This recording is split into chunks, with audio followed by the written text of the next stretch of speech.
story. All right, now let's get some reaction from our panel, who I hope heard that little discussion. Ed Rendell is back. He's former DNC chairman, former Pennsylvania governor. Mark Thiessen is with us, American Enterprise Institute fellow, former George W. Bush speechwriter.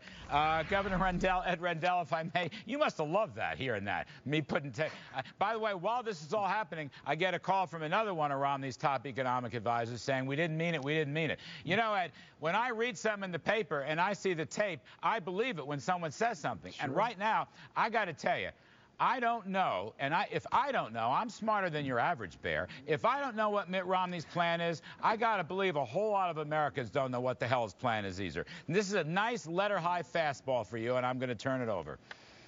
Well, first of all, Larry, I do say you've never apologized for interrupting me. That's number one.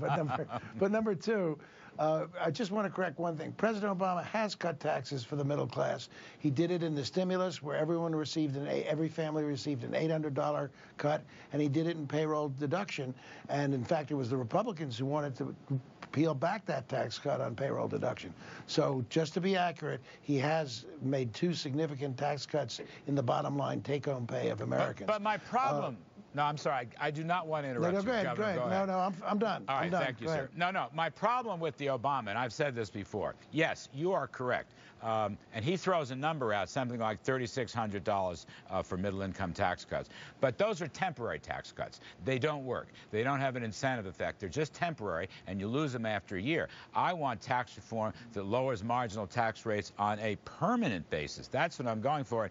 Mark Thiessen, welcome to the show. Look, this may be a family feud, maybe not. My job is not to cheerlead for Romney. My job is, I guess, tough love of some kind. If he says he's going to lower your tax rates, and particularly middle-income tax rates, and then he goes out in Ohio, which is a swing state, and he may be getting clobbered if those polls are to believe, why in the world, Mark, you're an ex-speechwriter for George W., but why in the world would he say, don't expect big tax cuts? Why would he start talking about he's going to take the tax deductions away from middle-income people? That's not a message they want to hear. That's a draconian austerity message that makes no sense at all.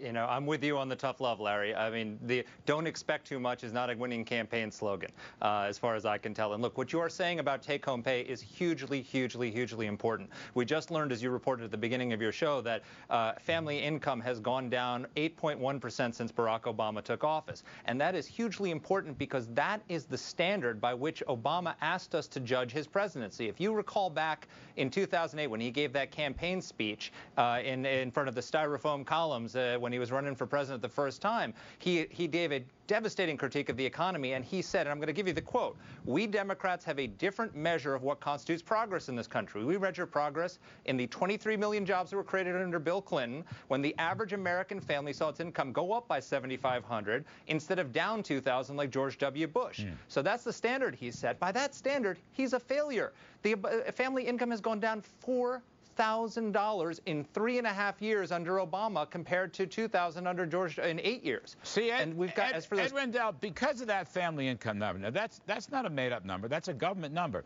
I think both of these guys should be looking for permanent middle-class tax cuts. Permanent middle-class tax cuts so that take-home pay will go up. I'll give you the last word, Governor.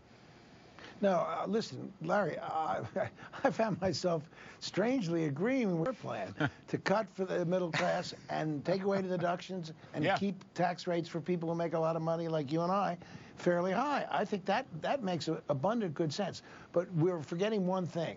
The biggest challenge, maybe even more than anything, is our debt and our deficit. And I think what Governor Romney and Paul Ryan figured out was they can't give $5 trillion worth of tax cuts and still eat into the deficit, which I think is our biggest national problem. Well, I don't think either. They might be able to do it.